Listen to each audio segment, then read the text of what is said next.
Secret conclave of America's media empires. We're here to come up with the next phony baloney crisis to put Americans back where they belong, in dark rooms glued to their televisions, too terrified to skip the commercials. Well, I think... NBC, you are here to listen and not speak.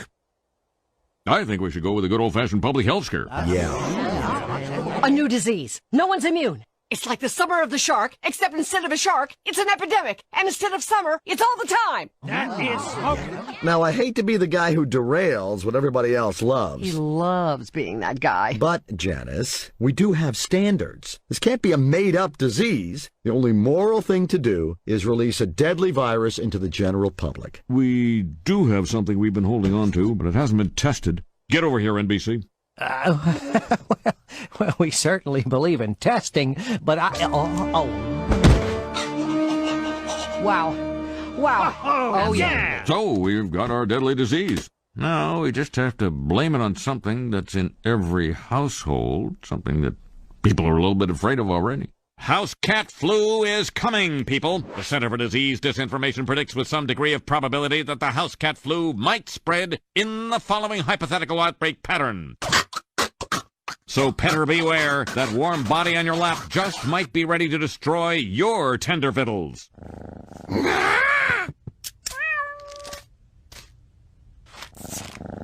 Springfielders are advised to stay tuned for more information if they experience any of the following symptoms: mild thirst, occasional hunger, tiredness at night.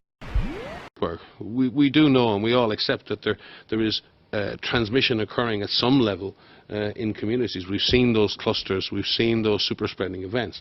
The question mark is how much is happening outside what we see. The ability to do household and community studies, to develop a serology test that will allow us to test populations to determine how many people in a population have been infected over time. That will allow us to have a much better sense of how big this epidemic would eventually get.